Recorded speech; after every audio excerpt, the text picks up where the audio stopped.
Assalamualaikum warahmatullahi wabarakatuh, teman-teman semuanya. Jumpa lagi bersama saya Ihsan Kurnia di Ikur Podcast. Pada kesempatan kali ini saya kedatangan tamu yang luar biasa ya, yang saya hormati, saya kagumi, kebetulan senior saya ini Mas Fajar Nur Syahid ya. Assalamualaikum Mas, gimana kabarnya? Sehat?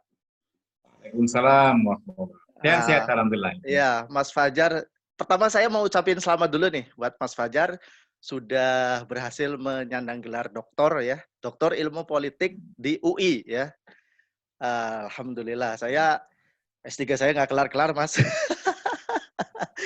Luar biasa S3 di UI ya kalau nggak salah. Setahu saya S3 di UI susah loh Mas ya lulusnya, tapi Mas Fajar alhamdulillah udah lulus, selamat, dan sudah semakin artinya berbicara tentang ilmu politik ya atau politik Indonesia itu udah apa namanya Mas Fajar pakarnya lah gitu, dan beliau juga pernah menjadi direktur LP3ES ya.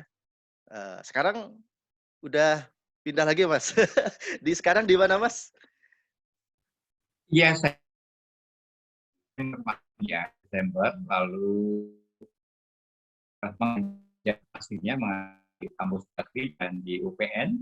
Ah, Lalu sedang lagi proses dengan beberapa teman. Ada ah, beberapa teman di daring ilmu politik ya, ada UI, ada UNER dan beberapa yang lain untuk membuat sebuah lembaga kajian juga gitu. Dan ah, kalau dekat bisa kita sih. ya, oke. Jadi di lembaga survei politik, kemudian ngajar di beberapa perguruan tinggi gitu ya. Luar biasa sekali, Mas. Ini mungkin kali ini kita ngobrol yang ringan-ringan aja, Mas, tentang politik gitu Siap, ya. siap.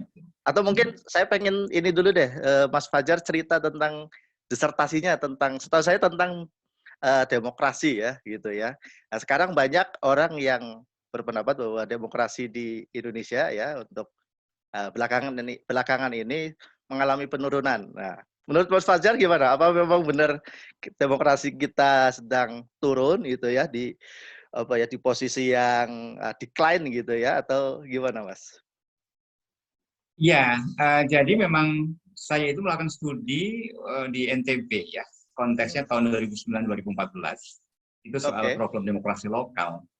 Dan salah satu kesimpulan yang saya propose itu adalah bahwa apa yang kita kenal dengan regresi demokrasi atau declining demokrasi atau demokrasi setback dan macam-macam sebutannya itu sebetulnya sudah terkonfirmasi sejak lama ya. Dan itu bahkan kalau bicara levelnya bukan hanya di tingkat nasional, kalau kita bicara soal indeks-indeks global itu kan memang ngomongin Indonesia nasional gitu kan.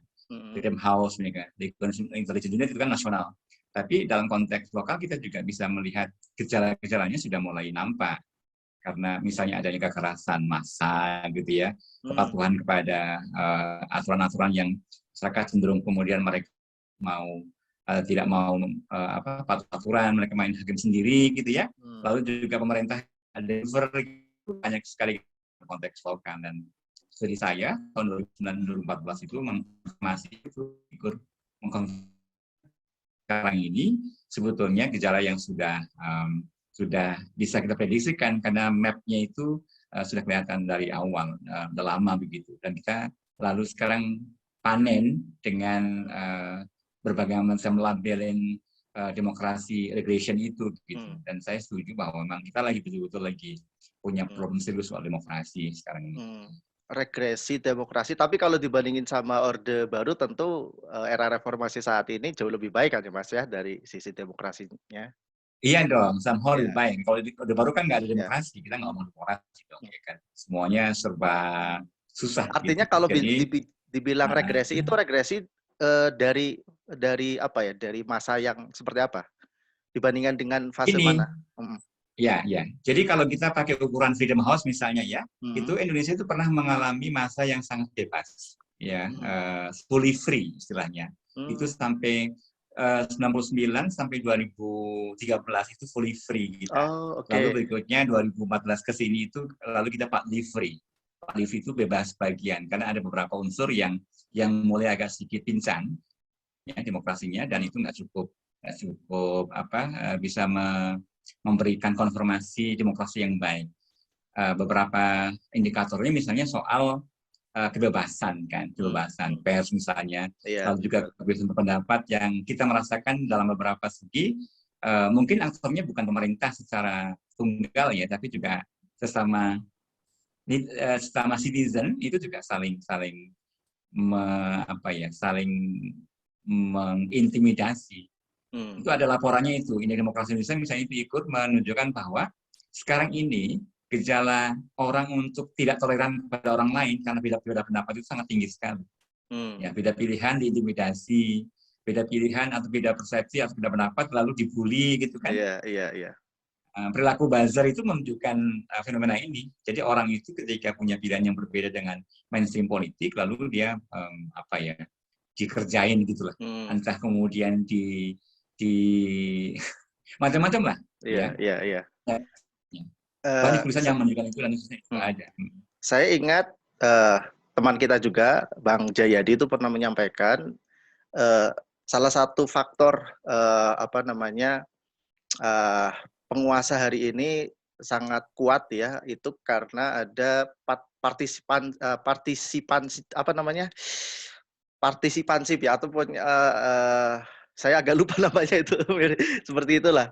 Jadi ada pendukung-pendukung dari kalangan civil society yang memang sangat kuat mendukung pemerintah hari ini gitu kan, gitu sehingga ketika ada oposisi yang kemudian sangat kritis, kemudian banyak terjadi pelaporannya itu justru dari sesama masyarakat sipil gitu ya, sesama pendukung pemerintah gitu kan, partisansip itu gitu.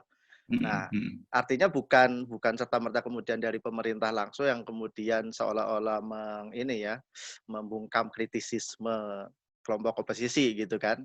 Nah, itu menurut Mas Fajar melihatnya gimana?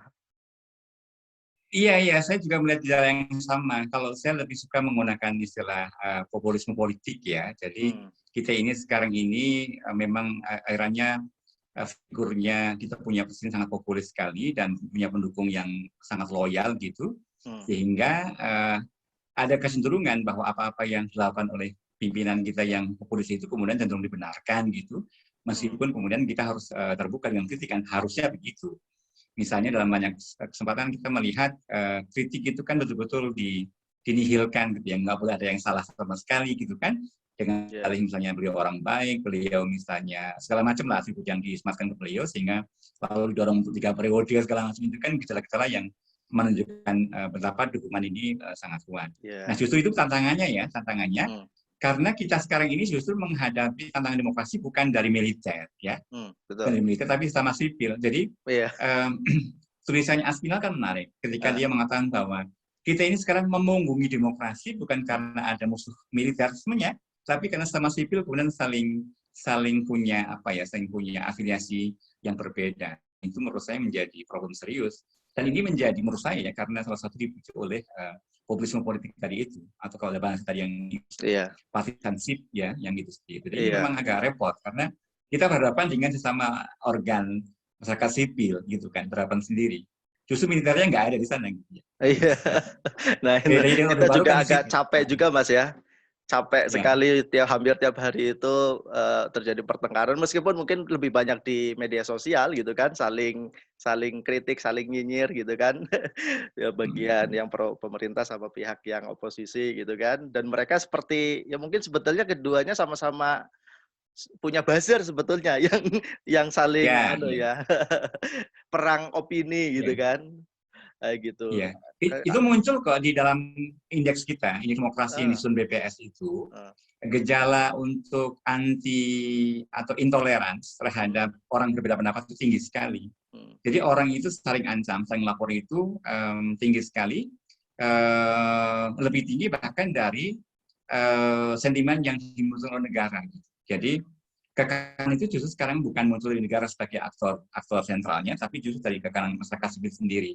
Sesama masyarakat gitu. Itu menurut saya menjadi sangat memprihatinkan ya. Karena ini kalau kita mau bicara soal konsep demokrasi, civic virtues itu nggak terbentuk di kita. Orang berbeda itu kan biasanya biasa aja. Tapi sekarang atas nama perbedaan, karena kita harus mengamankan satu pilihan politik, nggak boleh salah, lalu kita loyal 100%, maka kita betul-betul menihilkan kritik. Gitu yang Iya. jadi soal Iya. sekarang ini. Gitu. Nah, menurut Mas Fajar, partisanship itu bisa berakhir nggak seiring dengan berakhirnya kekuasaan presiden periode ini misalkan. Jadi nanti 2024 ada nggak optimisme partisanship gitu atau kemudian dari polarisasi itu akan berakhir?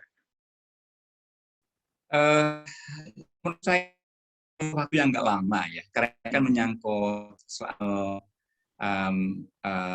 budaya politik juga gitu di masyarakat kita, lalu juga soal mentalitas politik gitu, sehingga kadang-kadang orang itu melakukan pilihan politik itu bukan didrive oleh rational choice ya, seperti kalau kita membayangkan sebuah demokrasi yang modern gitu, tetapi lebih kepada aspek-aspek yang sifatnya loyalitas mutlak gitu. Sehingga kalau saya sudah dukung ya pokoknya dukung sampai kapanpun gitu. Betul, Nah, betul. ini Tapi menurut sebenarnya saya, ini kan gejala baru-baru ini kan, Mas, sebetulnya.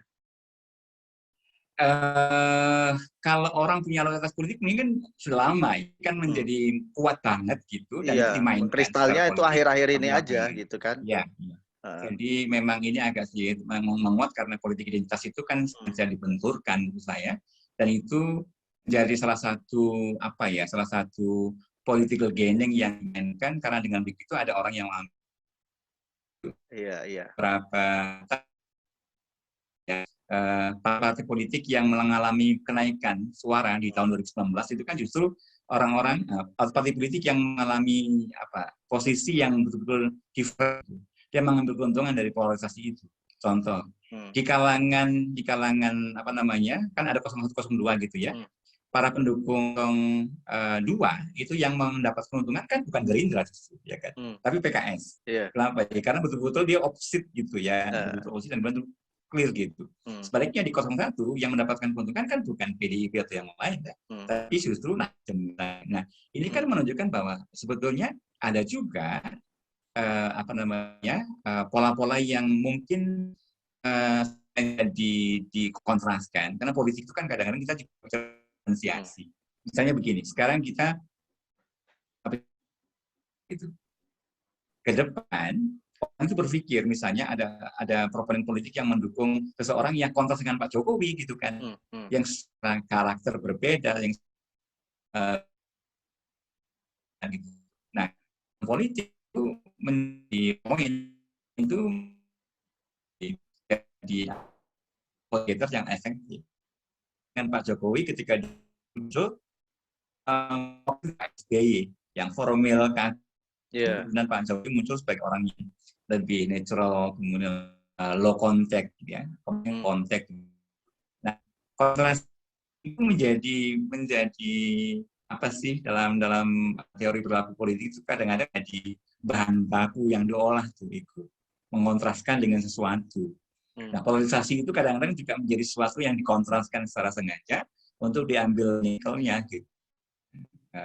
Begitu kira-kira. Menurut saya itu akan masih lama karena dalam era-era 2 atau 3 kan kita masih belum cukup punya figur yang bisa betul-betul tengah gitu ya, satu. Yang kedua, politik kita juga masyarakatnya belum cukup literate gitu, ya kan? Belum cukup kuat, rasional tadi itu yang saya bilang. Iya. Tapi kalau misalkan pemilu 2024 itu nanti ada rekomposisi gitu ya. Jadi komposisi calon-calon presiden dan cawapresnya itu kemudian mungkin mix gitu ya dari kalangan hijau sama merah gitu kan. Jadi menghilangkan politik identitas. Mungkin tidak hilang serta-merta, tetapi setidaknya dengan adanya komposisi pasangan yang mungkin berbeda identitas dan basis politiknya mungkin akan semakin menghilangkan secara perlahan tadi Mas partisanship itu. Ya kita berharap begitu. Kita berharap begitu supaya orang itu berpikir soal rekonsiliasi politik gitu kan.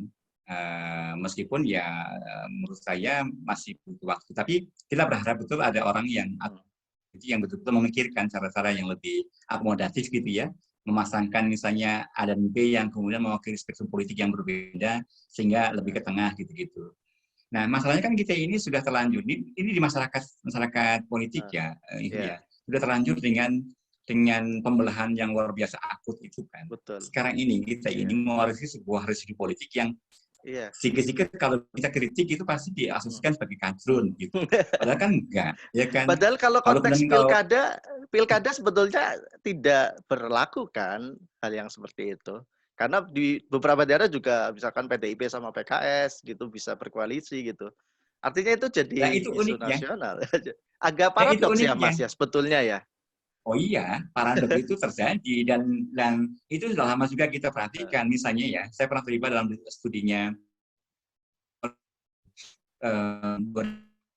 saya 2007 awal-awal itu yang melakukan studi pelembagaan partai politik gitu. hmm, Itu pelembagaan nggak jalan, ideologisasi politik nggak jalan karena partai politik itu nggak ada beda sama lain. Yang ada itu kayak soal partai. Ya tadi misalnya di pusat mereka antara PKS yang oposisi pemerintahan dengan PDI yang plastik itu di daerah mereka bisa berkoalisi. Mengapa? Ya karena mereka tidak me, tidak persis mewakili sebuah ekspresi ideologi politik yang konsisten gitu kan di daerah. Harusnya, ini kalau politik normatifnya kan harusnya ideologi itu kalau tertanam maka akan tegak lurus tuh ya kan. Pusat sampai iya, ke daerah itu akan tegak lurus karena kan itu ideologi politik. Nah, sekarang yang terjadi kan semuanya hanya semata-mata untuk mendapatkan kekuasaan sehingga kompromi-kompromi politik itu dilakukan betul-betul hanya basisnya untuk mendapatkan resource itu banyak yang terjadi dan itu menunjukkan bahwa kita ini betul-betul nggak jalan untuk pelembagaan politiknya, soal ideologisasinya, soal platform politiknya, dan segala macam. Padahal, nah kalau kita mau cerita lebih jauh, padahal kan sebetulnya di pilkada hmm, itu kan rekomendasi calon, soal hmm, penentuan grouping-grouping politik proponen gitu ya, pendukung A atau B itu kan semua di PP itu, ya kan? Ini iya sebetulnya betul. ini gimana? Konfigurasinya kan tidak semata-mata di daerah, tapi di DPP juga terjadi.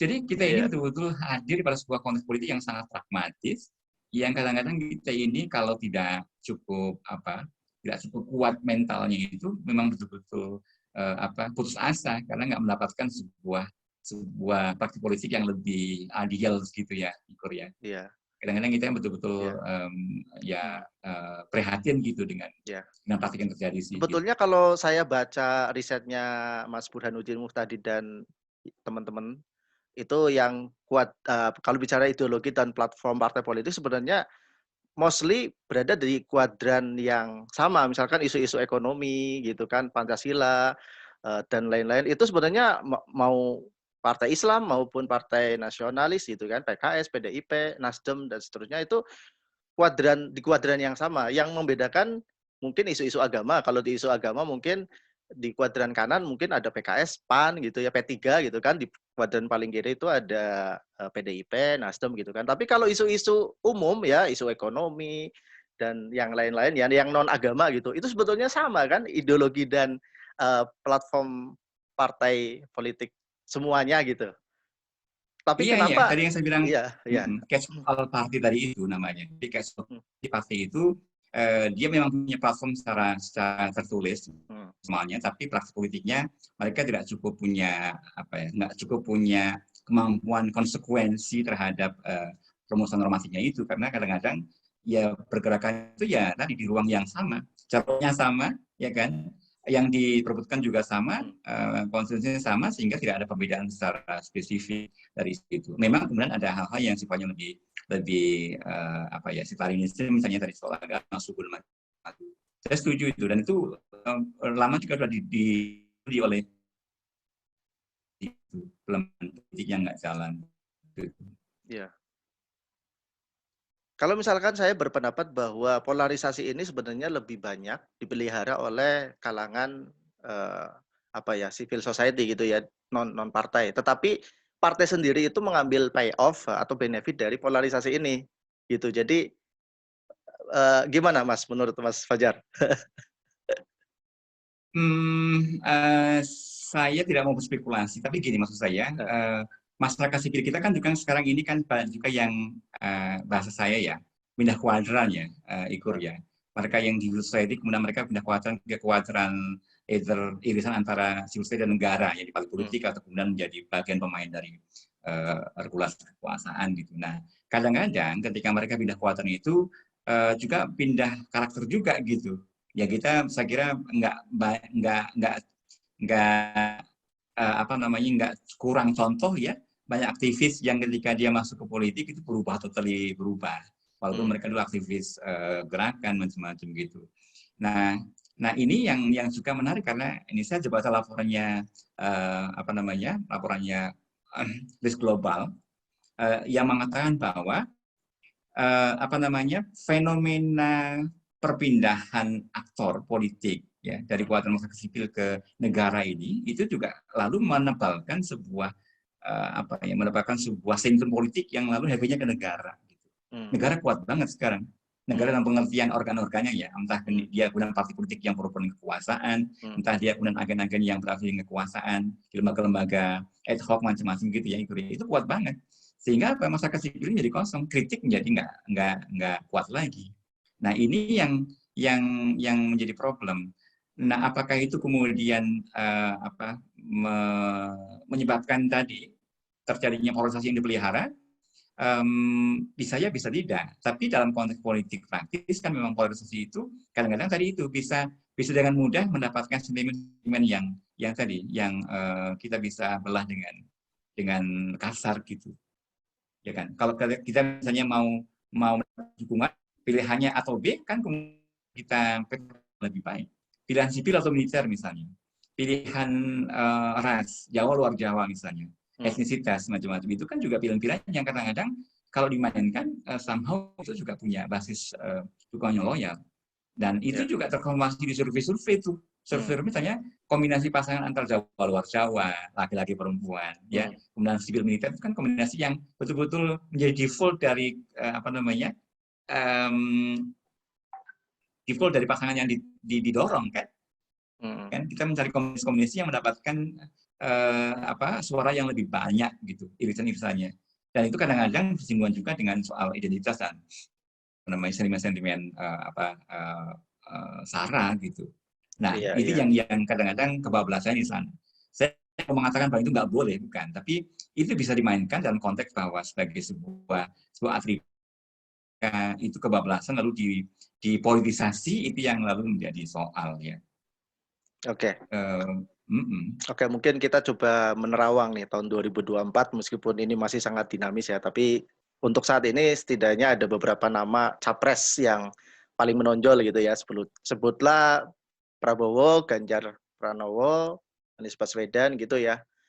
Nah, kalau misalkan yang masuk bursa nanti ya, yang kemudian diusung oleh partai adalah tokoh-tokoh ini, which is tokoh-tokoh ini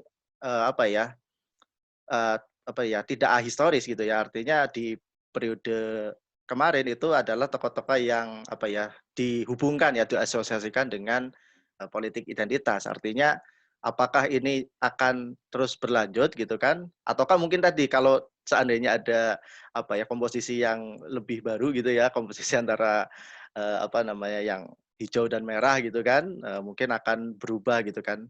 Menurut Mas Fajar gimana nih ke depannya? Kalau figur-figur masih 3 tadi disebut, saya nggak yakin itu akan menyelesaikan problem politik identitas ya, karena kan dalam konteks berkali-kali testing kita di pilkada maupun pemilu, figur itu beyond political parties, beyond political ideology macam-macam figur. Jadi kualitas orang pada figur itu kemudian membentuk sikap politik mereka yang kadang-kadang lalu akan pada sebuah sentimen-sentimen yang meluas gitu, ya kan. Nah, menurut saya, tetapi memang begini, tapi memang perlu ada upaya untuk melakukan moderasi, ya, moderasi figur-figur yang kira-kira bisa lebih ke tengah gitu. Nah, saya kira kita menunggu betul, misalnya kalau dari 3 orang itu yang mau didorong itu kira-kira pasangan-pasangan mana yang bisa mencerminkan form politik kan. Yang lebih banyak suka kan mungkin nasionalis, religius gitu. Iya. Atau militer gitu kan. Nah, ini kan menjadi PR bagi politik untuk menemukan sosok-sosok yang itu yang kita harap partai politik sebagai pintu masuk itu betul-betul memikirkan cara yang juga lebih bijak untuk juga ikut melakukan problem solving terhadap sini sih menurut saya gitu. Padahal menurut saya kalau kita lihat secara personal sebenarnya kalau sudah levelnya apa ya, tokoh seperti Pak Prabowo, Anies, Ganjar, Ridwan Kamil itu sebenarnya semuanya kan orang yang kuadrannya di tengah sebetulnya. Ya kan secara personal mereka kan orang yang moderat gitu kan. Hanya saja ya followersnya mengidentifikasi, membranding apa ya, figur-figur itu gitu ya atau jagoan-jagoannya itu sesuai dengan apa namanya diasosiasikan dengan identitas gitu kan. Artinya sebenarnya kalau secara personal kan mereka orang-orang yang moderat semua ya gitu, tapi kok bisa kemudian ya namanya politik mungkin ada apa namanya ya tadi branding, kemudian citra yang kemudian diasosiasikan sesuai dengan kepentingan-kepentingan pihak-pihak tertentu begitu. Ya, agak ironis juga Mas sebetulnya Betul. Mas ya. Iya, tokoh-tokoh yang disebut itu kan ya kayak Pak Prabowo, Pak Ganjar, Pak Anies, Pak Emil itu kan orang-orang yang selesai lah dengan platform politik mereka, ya kan. Iya. Tidak ada riwayat mereka kemudian menjelaskan aspirasi dari kelompok-kelompok yang Heeh, ekstremis atau radikal gitu kan. iya. Tapi betul lagi-lagi memang lalu political drive yang mendorong mereka itu kadang-kadang digerakkan oleh sentimen-sentimen yang mengarah ke apa namanya ke Hmm. bandul kanan atau kiri yang kita kemudian tidak bisa kita kontrol gitu. Nah, saya beberapa kali juga mendengar ya, misalnya Pak Anies nih yang paling sering dituduh gitu dalam kutip Hmm. ya, jadi dituduh sebagai pihak yang kanan banget. Itu kan berkali-kali mengatakan bahwa coba cek kebijakan apa yang kemudian kalian tunjukkan ke saya yang itu diskriminatif. Kan belakang Eh, bilang begitu kan. eh, Gitu eh. ya.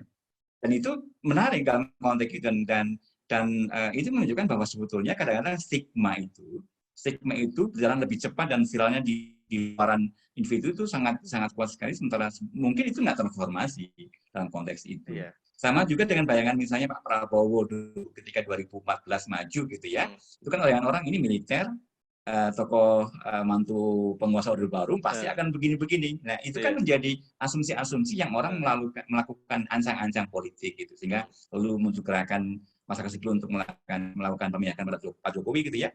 Hmm. I stand beside bla bla bla gitu kan dulu ada. Nah, kayak gini-gini kadang-kadang memang menjadi pemicu dari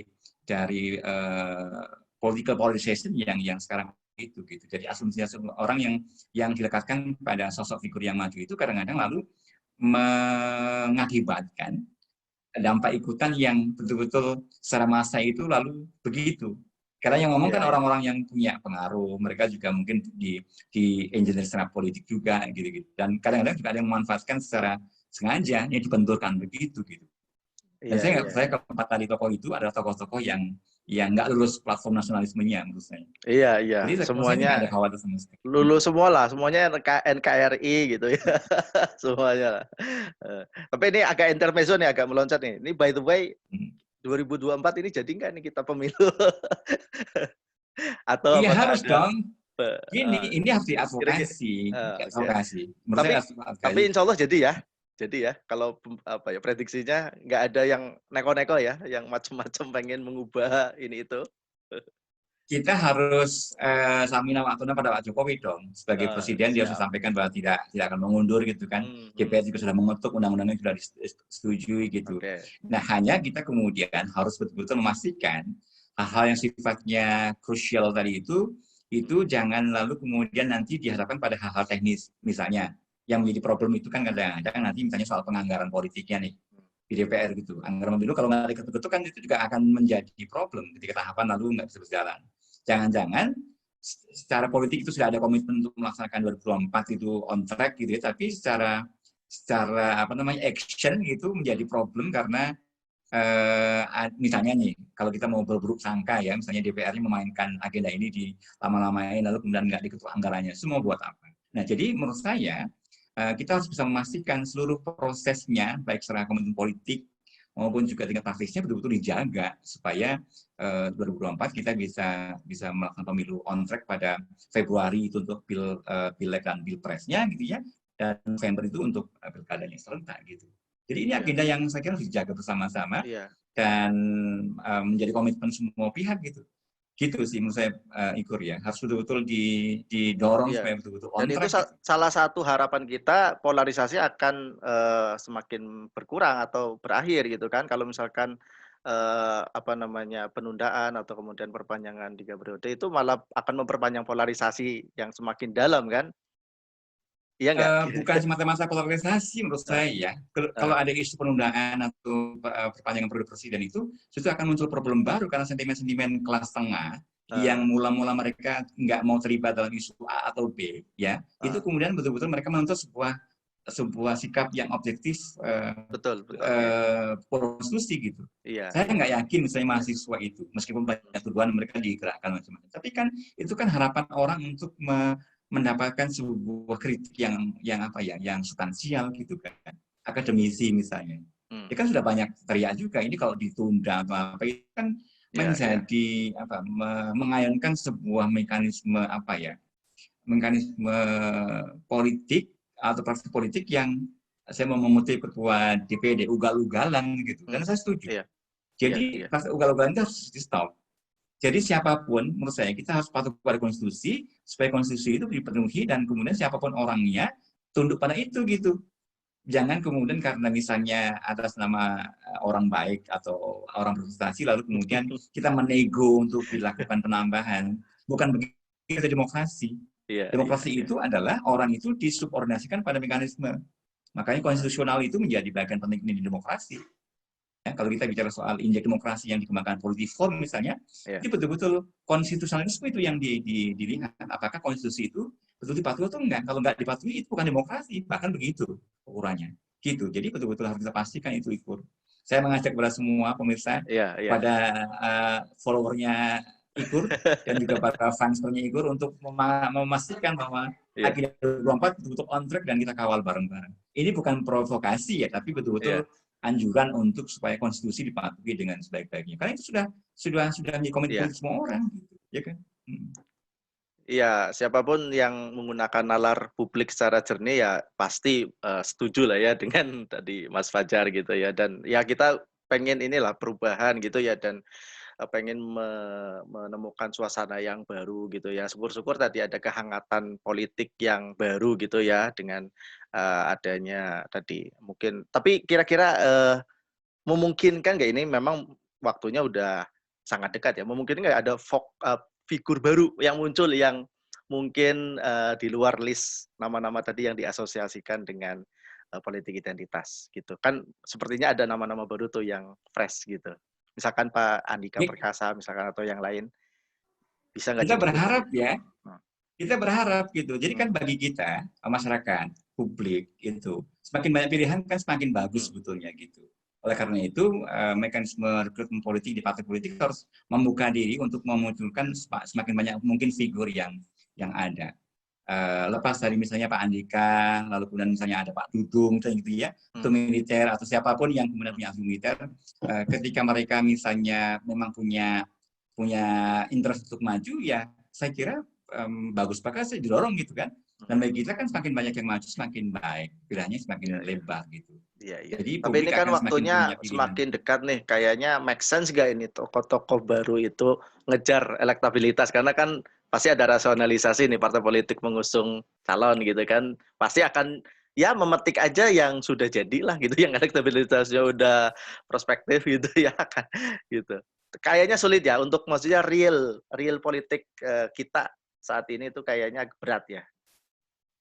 Um, uh, Sulit tapi kan bukan hal yang mustahil ya dalam Iya, konteks aku pemilih kadang-kadang kan ada proses-proses engineering politik gitu ya, heeh, misalnya ada orang-orang yang memang secara elektabilitas sudah tinggi tapi lalu ada orang yang menyusul itu kan bisa dibuat kayak apa ya semacam engineering politik supaya mereka bisa lebih iya lebih iya, apa mengejar gitu, iya iya. dan itu sebetulnya ya 3 tahun atau 2,5 tahun itu bukan waktu yang Nah, uh, lama, ya, tapi dalam politik kan segala kemungkinan bisa terjadi itu di Korea, iya iya ya iya. kan? Yang Tapi tiba-tiba di tahun atas depan angin itu tiba-tiba Mas, muncul. waktunya tahun depan itu udah Ya, exactly. didaftarkan gitu. Betul. Jadi 1 tahun dan dalam sejarah politik kita kayaknya nggak ada ya dalam waktu setahun 2 tahun itu muncul figur baru yang kemudian ngejar gitu ya. Karena dulu Pak SBY itu ya mungkin relatif singkat tetapi kan, ada drama-drama yang ini gitu kan. Pak Ya, Jokowi juga cukup lama kan proses menjadi apa ya, media darling dan seterusnya. Kayaknya sih ya, menurut saya mah ya. ya udah itu orang-orang itu Mas yang Ya, mau ya, nggak ya, mau, suka ya. nggak suka akan kita pilih gitu mewarnai bursa. Ya, beliau-beliau tadi itu dan tinggal nanti kemudian dikombinasikan dengan pasangan-pasangan yang lebih tepat gitu kan. Kalau dari sisi waktu sih mungkin begitu. Cuman ya itu kadang-kadang begini Ikur, apa namanya, di politik itu kan kadang-kadang terutama kan ini peluangnya di partai politik ya untuk mendorong orang lalu mengunci orang segala macam itu. Nah kita berharap partai politik itu betul-betul memainkan peran-peran yang lebih lebih berorientasi kepada agenda-agenda kebangsaan gitu ya. Instead of dan dia betul-betul hanya memikir jangka pendek gitu kan. Ya, ya. Jangan sampai kita ini kemudian disuguhi oleh sebuah apa namanya proposal yang didorong partai politik untuk isu nasional, tapi kemudian betul-betul basisnya jangka pendek gitu. Iya, Nah kalau iya. tidak, kan kita ini nggak punya pilihan lain kecuali kemudian memilih apa yang disodorkan partai politik kan gitu, karena Iya. nggak ada calon independen gitu kan. Nah kita berharap betul politik sebagai pintu masuk untuk kontestasi ini betul-betul menimbang jangka panjang, lalu juga menimbang hal-hal yang sifatnya lebih lebih objektif base gitu, meskipun ya tentu kita tidak bisa menampilkan bahwa mereka punya hitungan politik, tapi saya berharap betul bahwa kemudian partai politik betul-betul mengkonsider ini gitu. Nah, kan kita juga barusan mendapatkan pelajaran yang baik ya. Iya. Politik yang mengkampanyekan 3 periode atau itu kan kesambar betul sekarang ini, dan itu menjadi pelajaran bahwa sebetulnya partai politik sebaiknya juga tidak lagi memain-mainkan sebuah agenda yang itu apa ya tidak mencerminkan sebuah ekspresi politik yang lebih objektif yang normatif gitu. Demokrasi itu gini, bukan semata-mata orang banyak lalu menang ya, tapi Iya. juga punya orientasi pada value kebenaran. Value. Gitu. Value ini juga harus dicari. Jadi bukan semata-mata menang yang menang dan puas, tapi juga yang menang, tapi juga punya kualitas dan juga punya objektivitas kepada konfirmasi cita rasa publik luas gitu. Itu yang kita mau cari. Ya. Mudah-mudahan partai politik bisa melihat ini sebagai mandat mereka gitu. Kita Ya. tunggu sih. Amin, amin. Terima kasih Mas Fajar, luar biasa sekali. Terima kasih banget ini sharingnya sangat mencerahkan ya. Mudah-mudahan didengar oleh para pejabat, para elit partai politik dan masyarakat untuk kita siratal mustaqim lah, di jalan yang lurus saja, nggak usah neko-neko gitu ya Mas Fajar ya. Iya Terima betul. kasih Mas, sehat Iya. selalu. Terima kasih teman-teman semua. Demikian ngobrol santai kita tentang pemilu, tentang ilmu politik, demokrasi dengan Mas Fajar Nur Syahid. Terima kasih atas waktunya. Assalamualaikum warahmatullahi wabarakatuh. Waalaikumsalam.